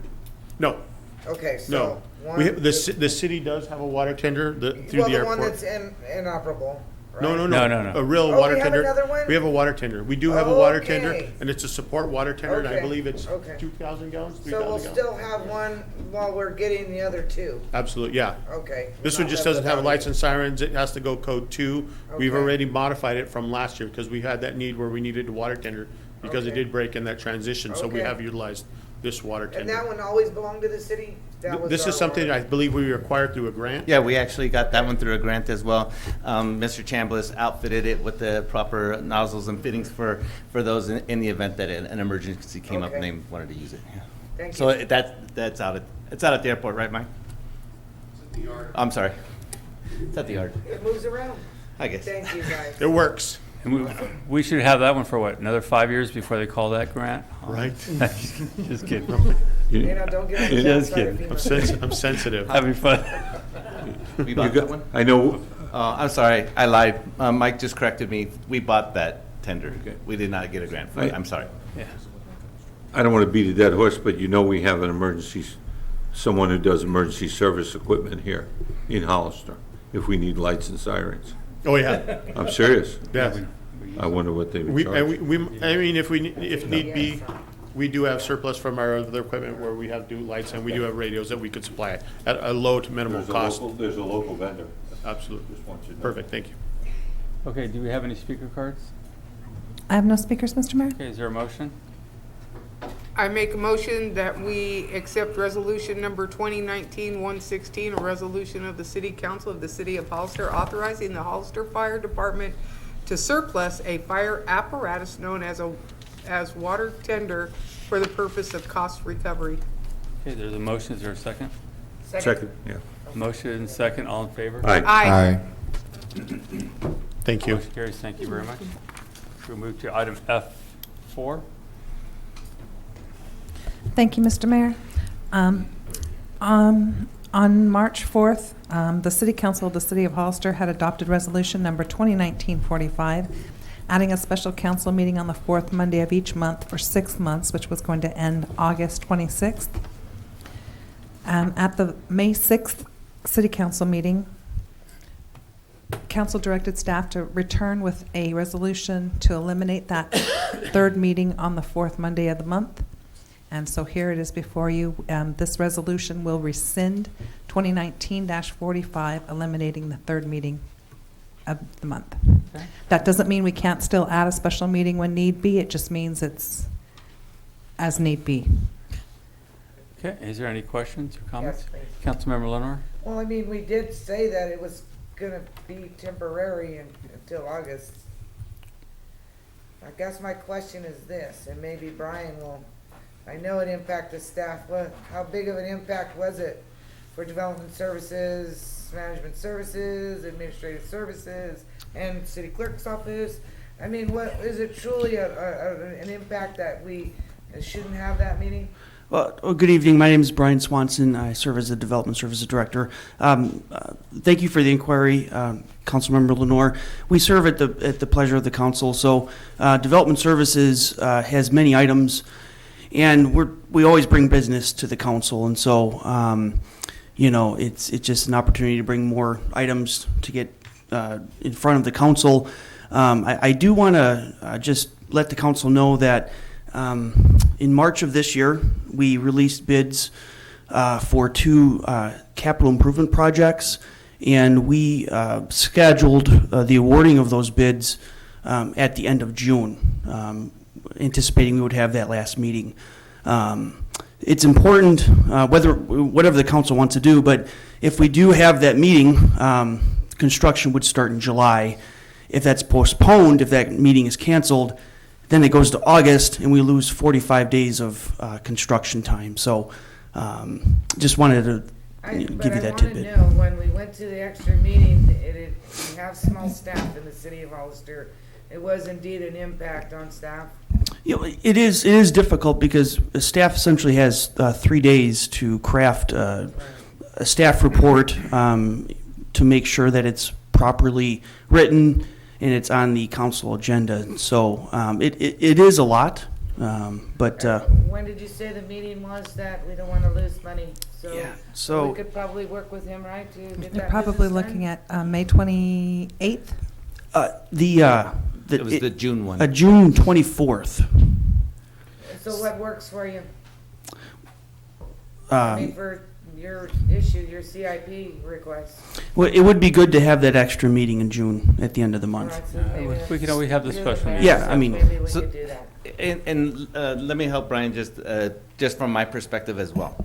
So, as you know, our items for next Monday night, whether we have a meeting or we don't have a meeting, is essentially already at the in the city clerk's office. Okay, I was furious with Brian when he said I want one at the end of June. But the reality is that whether you have 3 meetings a month or 2 meetings a month, the same amount of items come before you. Brian and his staff are not creating more work for themselves or removing work from themselves. So if they have 20 items a month, whether you see them 3 times a month or 2 times a month, you're going to still see the same 20 meetings. So the workload it's essentially the same. It's just the timing of it, which makes it a little bit difficult for them because they have so many due on a particular day versus not. So, like I said, for most of us, the third meeting stinks. I'm not going to lie. It doesn't give us a lot of time to actually, I mean, we're doing work and then you guys approve it and then we're already doing the work for the council meeting the next time and not actually doing the work that you had adopted, right, sometimes. So that's what it feels like on a regular occasion. So. From the city clerk's perspective, if I may also add that I've noticed that amendments have gone up because staff has not had the time to either collect the information that they need to add, and so amending the item because an item came in after the due date of the date I needed to have it so that we could get it published. And I think a few more mistakes are being made because of the rush. Yeah. So the quality has gone down some because people are just, they're working on this. I mean, it's not just the clerk's office, but the other departments are having to pound these things out, and it's not fair in my eyes to them. Okay, thank you very much. Any other, Vice Mayor Richmond? Well, this is my baby, and everybody thinks their baby is the best-looking baby in the world. And we all know that prejudice. So I decided, hey, let's not just look at the baby, let's look at the facts. So anyway, we had 8 regular meetings, and those regular meetings took, on average, 3 hours and 52 minutes each, which essentially is 4 hours. I think that's a fair assessment. So if we started at 6:30, we ended at 10:30 on average. That was 8 regular meetings. We had 6 special meetings, these extra meetings called special meetings. And they averaged only 2 hours and 42 minutes long. We did, let's see, 9, 13, We did, over this period, we did 33 items, which I put here. The 33 items we handled in those meetings. And some of the results of that you see tonight, which are, for instance, the master plan for the Parks and Rec. We've got a couple of meetings here on that master plan and other meetings we've done, because we seem to have 5 meetings on everything before we do anything with it. We have the report, many times we have a report with no action. I'm not sure what that's about. There's no sense going to each one of these, but some of them are very important, like the traffic mitigation measures.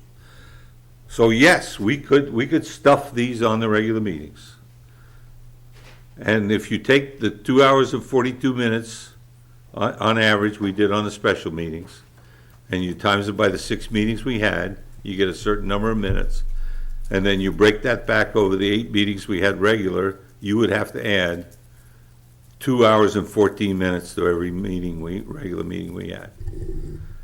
And let me tell you something that's true, and it has nothing to do with prejudice on my part, is we do lousy work after 10 p.m., okay? Everybody gets in a hurry. We tend not to look carefully at what we're doing.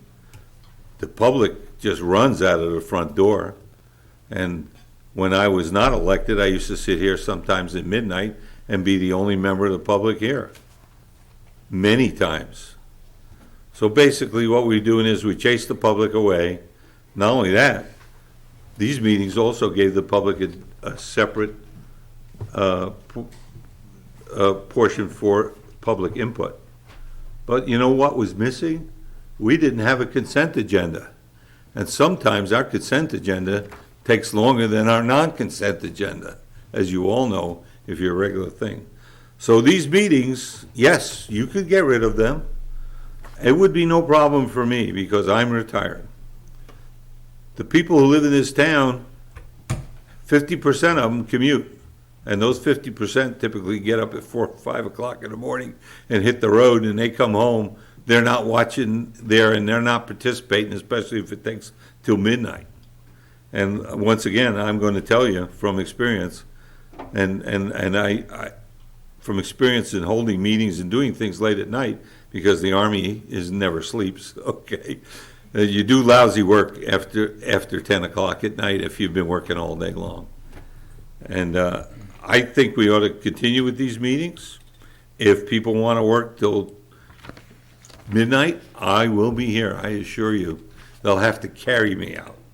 However, if we have a problem, if it takes us forever to get something past all the stops we have in reviewing things, there's a problem with our way we review things. I believe in reviewing things, but I've told the staff several times, and I respect the staff, that putting another layer on does not make a better review. You can have 10 people review things and actually the product becomes worse. And the reason is everybody goes, I don't have to do a good job, the guy after me is going to catch it. I assure you. The best way to do it is get one good review and get it done. And if somebody makes a lot of mistakes, you have to go back to them and say, here's the mistake, don't do this again, rather than just correct it. So I don't want to see people coming and going. I don't expect people to work themselves to death. I do want to see improvement in our efficiency, and I really do not want to see meetings that go to midnight. But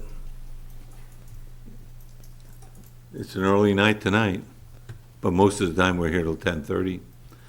So I'm going to vote to retain these, and that's my position. Thank you for your time. Councilmember Sanders. I just want to thank the staff for your insight and your input. Originally, you guys had recommended that we didn't do it, and I was in favor of that. Then it switched, and we said we're going to do it short term. So I said, okay, that's a fair compromise. But I don't think it's fair for us to sit up here and to use such a small sample of data and to try to base a decision that we're making off of that, because there's too many variables that tie into that. If we're going to do that, we need to get a larger sample. It's one thing that I think is that, depending on how much time we take up here too, if we could just get to the point, make our brief description, move on, then we can probably handle our business a little bit more efficiently and effectively. So that might be another variable that, there's a different council up here, different set of expectations. So I'm completely in favor of rescinding that decision. I wanted to support it. It didn't work, and we tried it, so I think we gave it a fair shot. Thank you. Councilmember Lenore? Just one thing, I did want to talk to my fellow council members about the consent agenda. If you have simple questions that can be answered by staff before the meeting, that would be good. And you can actually ask a question on the consent agenda, a minor question on the consent agenda without pulling the item. I read that in the rules. Don't know which rules it was, but I read it. I read a lot of rules, but I did read that. I just think that we could if we could work on shortening the consent agenda, we would all do ourselves better. Thank you, Mayor. Thank you. Well, I fully agree with that statement. I think time-wise, we're our worst enemies here because we want to discuss every item that we probably should, especially consent. I mean, it's not to And say I there don't are value times we've got to everybody's pull it. questions. No, I do. absolutely. Yeah, I think that's personally, what my concern early on was how in the world is staff going to keep up with this and put out a good quality product every 2 weeks? Because I've watched them over the years, and I remember it early on, before we hired Christine and Jerry was trying to handle it all, and I said, our biggest issue here in the city is we need to get her support, because this lady's doing an incredible amount of work on her own and trying to make it work. And I saw quickly that it was the staff trying to put the agendas together and get the information and putting together correctly that made all the difference. And I could not, for the life of me, understand how that was going to change without adding quite a few more people to help support them. When the gentleman that we had come work with us instantly pointed out that we're creating a major problem for ourselves, I agree. There's I think of the Navy SEALs, maybe, who is Navy? One of you guys. And I teach my guys this all the time because I found this through my business, that when you're in a hurry to get something done, what ends up happening is you have to go back and fix it. And there's a saying that I picked up somewhere that says, slow is smooth and smooth is fast. You get it done right. So I think it's important that we're not trying to rush things. I think the increase in time has been a lot of our own doing. Very few meetings over the years really went past 9 to 9:30. So we can do this right all the way around and at least give the chance, the staff a breather to get reports right. Because when I do see the amended ones, I know something's happening. There's quite a few every time around. And that's not to blame you guys. It's hard to put it together. And within that time period, more information can come up to even make it better and do it right. So I think it's much wiser to let's go back to the way we were doing it, give them the opportunity to get things right, because at the end of the day, that's what makes a better city, doing it right the first time. That's how I feel. Do we have any speaker cards? I have no speakers, Mr. Mayor. Okay. Is there a motion? I make a motion that we accept resolution number 2019-117, the resolution of the City Council of the City of Hollister, rescinding resolution number 2019-45 in its entirety, eliminating the special City Council meeting on the fourth Monday of each month. Mr. Mayor, would it be appropriate to amend it friendly to accommodate Mr. Swanson's requests? No, but those just be special meetings. Okay. We'll have that. I'll second. Motion is second. All in favor? Aye. Aye. Motion Aye. carries. No. 4 aye, 1 no. Motion carries. Thank you. Thank you very much. We're going to do reports of city council members regarding their committees.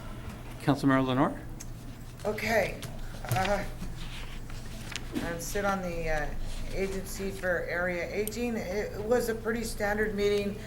They continue to encourage the municipalities and county to support legislation that is favorable to us. It's kind of a critical time right now. Things are going to be coming to a vote very shortly. I'm sorry I don't have all the ABs that we should. Maybe I could do it on the next Monday. And then I'd like to defer my my AMBAG report to the next meeting, if you don't mind, because I That's wasn't fine. able to get it done. And that's all for this item. Okay. Councilmember Spencer? I had a meeting with MBARD's budget personnel and nominating committee. We discussed the draft for the fiscal year 2019-20 budget. I had a meeting with MBARD discussing the draft budget and staff reports. Was introduced to our new administrative service manager, Rosa Rosales. That's it. That's it. Vice Mayor Richmond? Thank you. I attended the COG meeting, as did the mayor. Roundabouts, again, got roundly talked about. I recommended that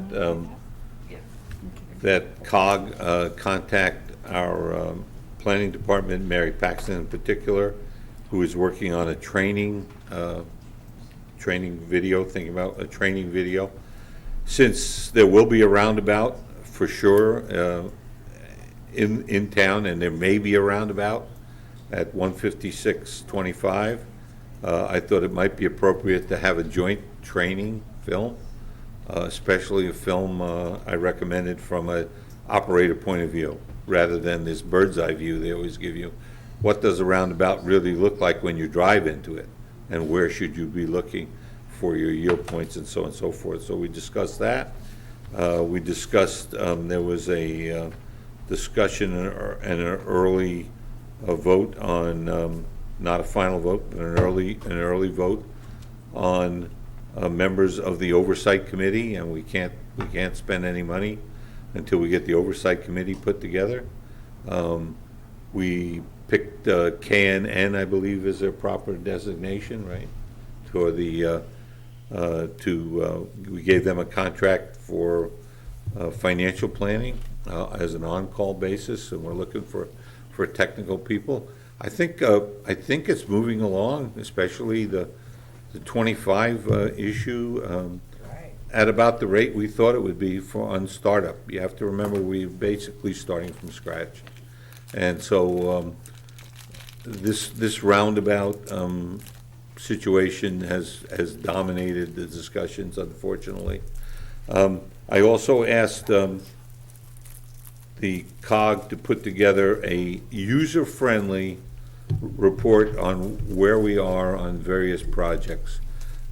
Caltrans provides a nice report, but it's not very user-friendly if you put it in the newspaper or you put it online.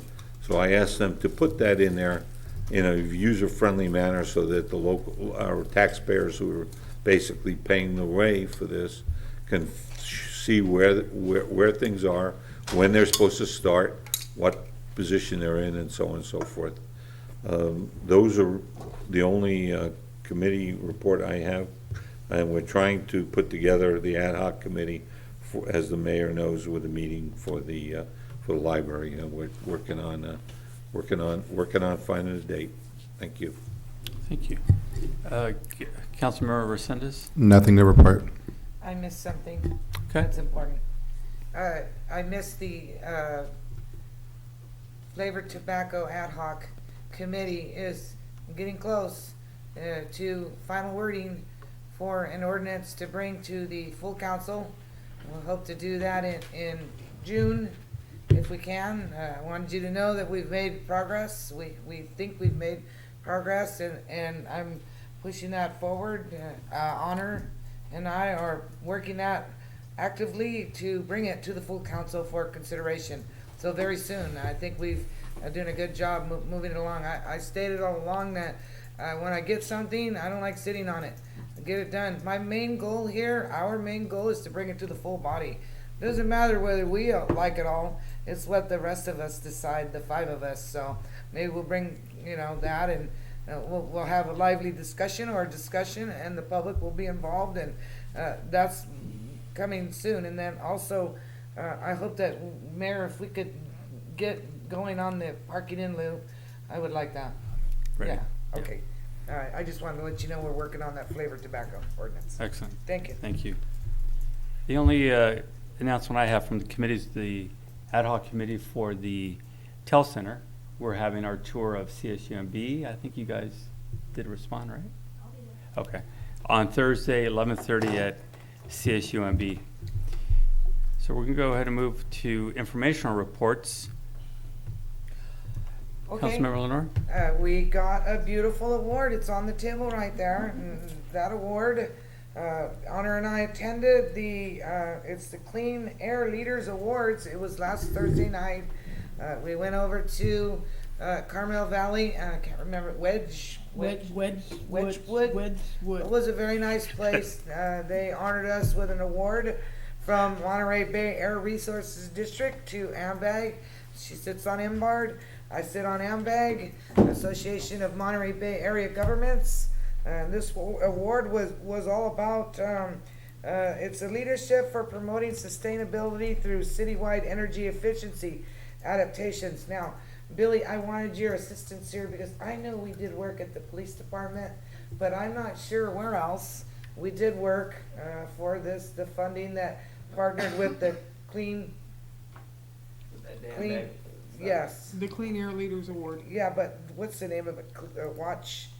Energy Watch. Energy Watch program. Do you know off the top of your head? I know they did some good work at PD, air conditioning and such. No, they have. No? Not yet, no. Yeah. Oh, it's coming. Yeah. What have we done But then for lighting and such? We've done stuff, over the last several years, we've done stuff at the yard, we've done Okay. stuff at the treatment plant. We've actually even done some work in this building as well. I don't Okay. think 339 has gotten anything, and I don't think the payment center has, but most of the buildings have received Okay. something. We've saved an immense amount of kilowatts, but I don't have the figure in money, but I do want to throw this one at you. They saved the county of San Benito $500,000 in updating a lot of their lighting. It was a huge amount. I was very impressed, and I was happy for the county to get that. That's a big one. I think we had much less savings, but then we're a smaller entity than the county. Maybe I can get that number for you, but we saved several tens of thousands of dollars and a lot of kilowatts. And what's the important thing here? We're cutting down our carbon footprint, because so many things are related to that, you don't even realize it. It all kind of works together. And if we can reduce that for our future generations, I think we're working on it really good. I was happy to see that not only is it a money saver, but it's an environment saver. One more item. While I was gone Thursday evening, they had an I guess what did you call it, Ignacio? Not a formal, but an informal town hall. I would have gone, but I was unavailable. So I was asked the mayor respectfully if you could report on that. You probably already were. I wanted to know too, was there any other elected officials there? Sure. Okay, that's all for my reports. Thank you. Councilmember Spencer? The only thing I did was, I went on a tour of the Sunrise Senior Apartments, complex. Myself and Councilmember Lenore, went. Over 200, how many applicants? 247? 247 for 48 with one caretaker. 48 apartments. It was awesome. It was amazing, and we definitely need more developments like this. It was all electric, by the way. Yeah. No gas bill. I'm sorry, that was 247. 247 applicants for the 48 units. I'm surprised that's all that was. If you don't mind me interjecting, I was very No. impressed. We both were. Very impressed. It has a lot of updated, modern features to it. The units, the one bedroom, one bath, nice kitchen, living room. They had a multi-purpose room that's going to be awesome. This is a true benefit for our deserving seniors, and I hope we can do some more. In fact, maybe we get some affordable housing on Park Hill there, but we need the senior housing. Chispa did a beautiful job. They did. Yeah. Absolutely. Is that it? Yeah. Okay. Vice Mayor Richmond? Thank you very much. I don't really have much information except to say that unfortunately, my family, once again, because, my wife's been ill, had to use the emergency services at Hazel Hawkins Hospital. And I do want to talk about that for a minute. We went to the emergency room, you could not find a parking space. The entire emergency side of that hospital, every single space was full. The regular portion of the hospital was closed. You couldn't get treated there. So that was the emergency room. And my wife and I are getting on a little bit, and people say, well, you use the hospital a lot. We went in there, there were children, there were teenagers, there were young adults. You have no idea how valuable it is to have a decent healthcare facility in this city. I've gone there often. I'm not always happy there with the facility, but the emergency rooms and the healthcare is always great. By the way, I've never had any problem with healthcare, and the emergency room setup is really, really nice. We invest a lot of money there. So I urge people here, when they think about doing things, to think about the fact that that healthcare facility needs support. And although you may never have used it, and you may be the best driver in the whole world, you never can tell what the other guy's going to do. Or you may be a guy who goes out to Hollister Hills and gets on one of those dirt bikes, and you know where you're going to end up sooner or later. Okay, maybe, hopefully, only with a laceration or something. It won't be a lot of damage. So I want to thank all the people in the ER, all the people in radiology once again, and we stayed there a couple of hours, and they did a good job. And we were out of there, and they helped a lot of kids, because there were a lot of kids in there. It just happened to be that night there were a lot of children in there. And so we have a tremendously valuable asset here. And if you look at the number of hospitals, rural hospitals, semi-rural hospitals, that have closed throughout the state of California, you will realize what a asset that is, that you don't have to drive 2 hours to get to an emergency room, where some people do. So I want to thank them all. Thank you. Councilmember Sendes?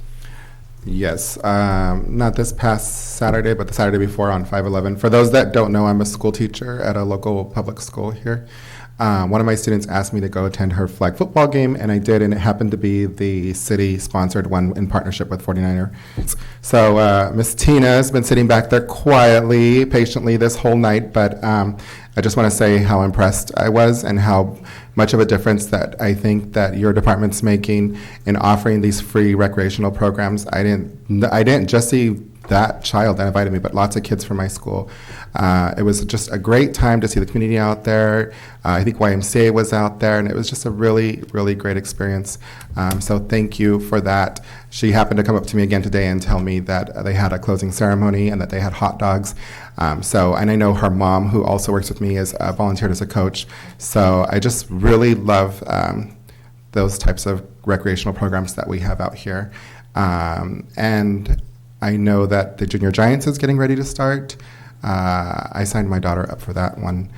And then if I can just get information, I guess, when the basketball that just ended, I think. But I just really wanted to commend you on that and say that it's really nice to have free recreational sports year-round here for our community. So. Sure, yeah. Good evening, Council. Absolutely, we had a great event. Hot dogs were sponsored by Ponce Climate Control, so it was great. Provided around 250 hot dogs to all of our participants and coaches. They were very, very thankful. What saddened me a little bit, and I don't want to put a damper on it, but some of our children were used to getting a medal, because we give out, that's what we're known for, is our medals. You have medals, you have your collection, and that's something that we weren't able to do, so I'd like to put that maybe in the budget. It's not that expensive. I reached out to 49er flag football, and they didn't have anything. They do provide a clinic, so on June 1st we'll have a lot of retired 49ers and local 49ers come and work with the kids, so that's what they give back. But that's just something that I looked and I was like, wow, they're used to that The kids would put draping them of on, the they'd be all medal. You know happy. what we do, Yeah, I yes. saw it. Yes, so, but thank you. Our staff appreciates it. We work hard on everything that we do. We are continuing with registration for Junior Giants. HITS Tennis is another program that we offer that's free to the community, and that's a summer program along with our free lunches on Mondays and Wednesdays at Dunn Park. Tina, Yes. can I just? Absolutely. If you give her this much time. Hey, it's still early. Where? Okay, stop, Billy. When I was out there, not this Saturday, but last Saturday, my grandson played flag football. I have to admit, I never laughed so hard. It's cute. It's sweet. So cute. It's absolutely. But there was a woman, and she had just moved to town, and she was asking all kinds. Just came from San Jose with all the sports up there. Mm-hmm. My daughter was helping her with all of the rec. Is there some place, if somebody asks, that we can tell them to go to? The website. A website? The website. They got a good one. Yes, we have our brochures. It's a 3-page brochure. We've now had to split it. We have a fall and winter brochure, and then we do a spring and summer now, just because we're offering so many more programs. But those are available. The information is available on the website, our city website. And in addition, we get a lot of calls, and so sometimes we mail them. But lately, we've been emailing them only because we've received that from the company, our vendor that provides those brochures. So now we can just send an email instead of putting it in the post. Okay. So a lot of that information, we have been getting a lot of calls from people from San Jose. Yes, Yeah. absolutely. And they want to know where we're located. And to them, 10, 15 minutes is not a long drive. Whereas for me, it's a long drive. Like, that's the other side of town I have to go to. But yeah, Are you able our to town's do the growing. basketball twice a year now? Sorry. We are. Okay. Absolutely. So our winter basketball. Bill, can you please We're not voting on agendize anything. Tina? Tina, please. Obviously, there's several questions there. Okay, that's all right. I don't want to cause Yes. trouble. Well, Sorry, Roland. we do the junior warriors that the council approved at no cost, Okay. and then we offer a cost associated. Well, because you had cut that back, so I'm glad to Yes, see it's, all right, thank you. it's back and yes, our residents were very thankful the program that you guys approved. Thank you, and I'd be happy. Roland, for interrupting your time. It's all good. I'd be happy to sponsor any items that you wanted to put on the agenda. On 5/15 here, I forget what day that fell on, but we met with the school board. There was a couple members of the school board. There was a couple of city councilmen. I think it was myself and the mayor. PD was there. We had some engineers there, and we talked about Mays Middle School and the restriping and just trying to mitigate some issues there. Some safety concerns and some traffic concerns. We made a lot of good headway, I would say, and we are going to meet again in probably 2 or 3 weeks. I can't remember exactly.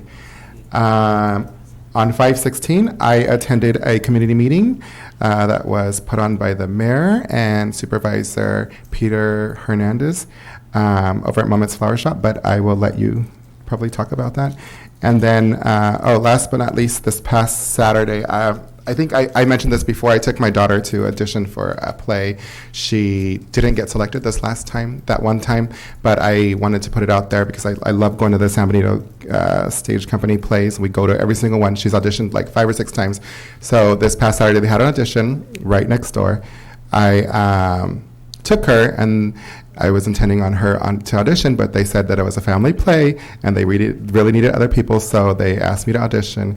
I auditioned with her, and we both got in. So I'm encouraging everybody that's watching and my fellow council members, the staff, to come out and watch the show put on by San Benito Stage Company, Chitty Chitty Bang Bang, July 12th through 27th. Thank you. Thank you.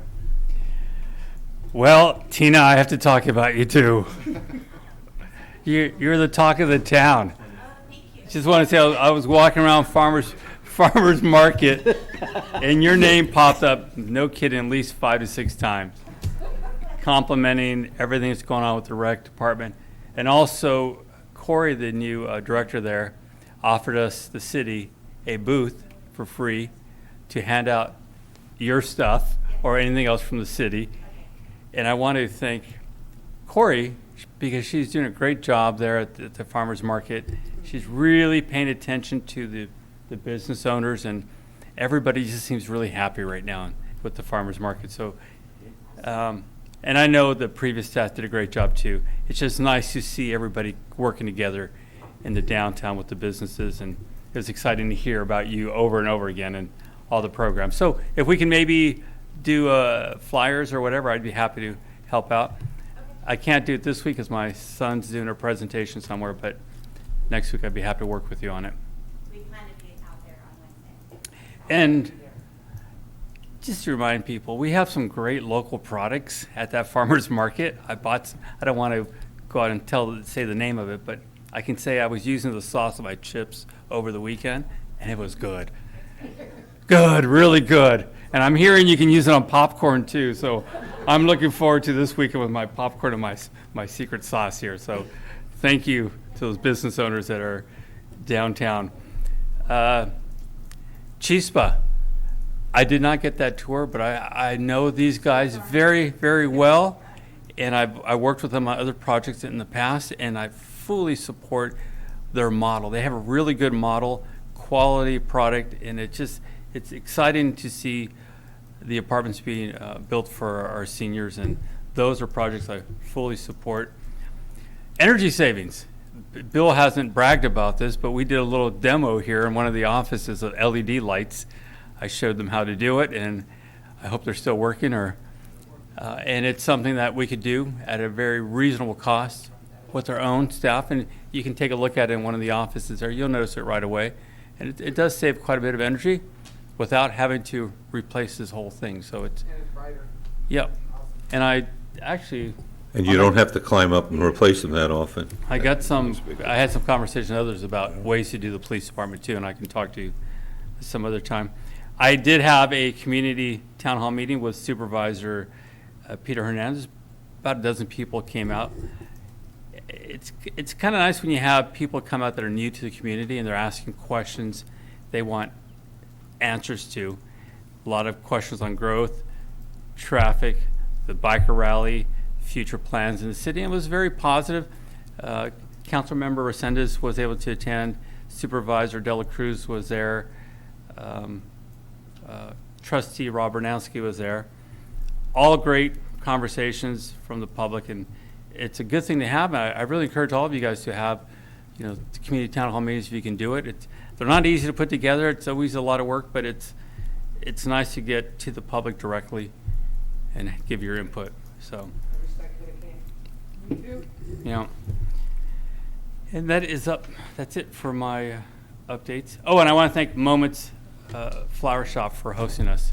That was very, very nice. And I want to thank them for putting my flowers together for my wife and my mother-in-law. This really beautiful bouquet. No, Jennifer or Jeanette. Manuel and Jeanette. Thank you. Very nice people. Absolutely. All right, City Manager. I have nothing. Tina took all my time, so we're good. City Attorney. No statement. Thank you, Mr. Mayor. City Clerk. Chief. No, sir. Okay. HIJK. No business. Is there a motion to adjourn? Second. Motion second, all in favor? Aye. Motion carries. Thank you, everyone.